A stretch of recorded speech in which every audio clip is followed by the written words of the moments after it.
Hello, this is Clemmy Games and welcome to a first look at Copoka, an open-world exploration game which sees you playing as a bird, developed by Inaccurate Interactive, which was released on Steam in February 2017. Do note that this game is a humble original title, meaning that it was funded by the good people at humblebundle.com and was originally released in a Humble Monthly package back in July 2016. For disclosure, I received this game for free. As stated in the introduction, you are a bird living in the city of Copoka, with the main gameplay here involving flying around the city and looking for shiny objects which you can pick up and return to your nest.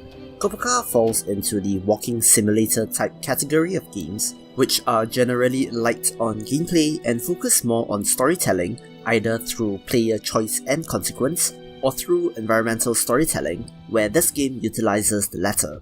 The moment that you launch into a new game, you are greeted with a rousing message and the broadcast of the Great Leader, proclaiming that it has been 1 year since hope was born when they dispatched of the old leaders, that freedom is order, order gives strength, and strength leads to victory. Incompetent old leaders. 1 year of fighting for our people and defying our enemies. Today, we celebrate. Remember, freedom is order. Order gives strength, and strength leads to victory. Immediately, you are thrust into a position feeling as though something is not quite right. And for those more familiar with works in literature and media, such as George Orwell's 1984 or the 2005 film V for Vendetta, you can certainly draw parallels to ideas and concepts explored in those stories. Also of note is for the history buffs amongst us, who can definitely see such examples of totalitarian states in history reflected very clearly in Copoka. What I really enjoyed about this game is the sense of scale and movement that it creates, since flying around as a bird is really awesome. The controls are simple, with the A button triggering landing or taking off, the left trigger is a brake or hover, while the right trigger is accelerate, and finally, the sticks do what you expect them to, with the left for movement and the right for looking. I really enjoyed soaring above the city and its outskirts, exploring the various environmental landmarks such as the park-like area, the waterfall, the road leading into and out of Copoka, the lighthouse, the port, and even the castle-like stronghold of the Great Leader. The freeform movement combined with the relaxing piano soundtrack made exploring the city of Copoka a joy, and the low poly art style here definitely contributed to the calm and serene nature of flying about as a bird. However, as a side note, there is some amount of jank around the game, especially in tight areas where the bird is unable to take flight. I've often found myself stuck in terrain if I attempted to land in weird locations, and this is not helped by the fact that the game does not penalize you for crashing into things, as the bird simply tends to bounce off surfaces that it would have otherwise crashed into. That being said, if you only attempted to land on demarcated areas, I believe that you would not encounter this issue, but this does break the illusion of the open world exploration.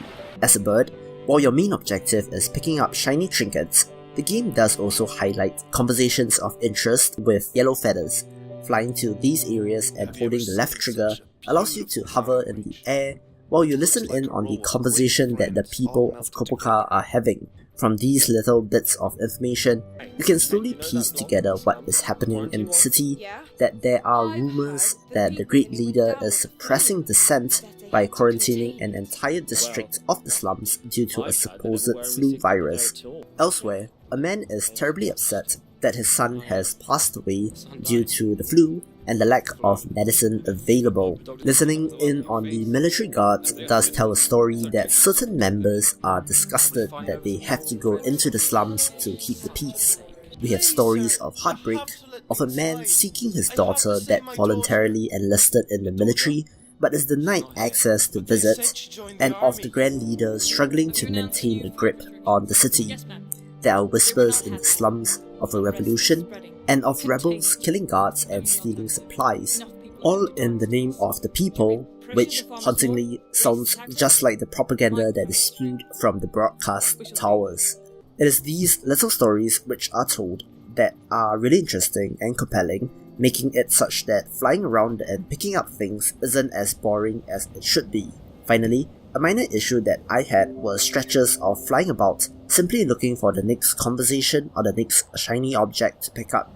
Eventually, I found that you could get the shiny spots on the map to appear more consistently if you simply flew as high as you could to get a bird's eye view of the city, resulting in a much more targeted approach to the game, allowing you to advance in its progression. Once you have collected all of the shiny objects and returned them to your nest, you then complete a chapter and progress the story, which the game shows through skipping forward in time, indicated by a shift in the colour palette and perhaps a changing of the seasons. This then spawns a whole new set of collectibles and conversations, which allows you as the bird to witness the effect that time has on the city of Copoka.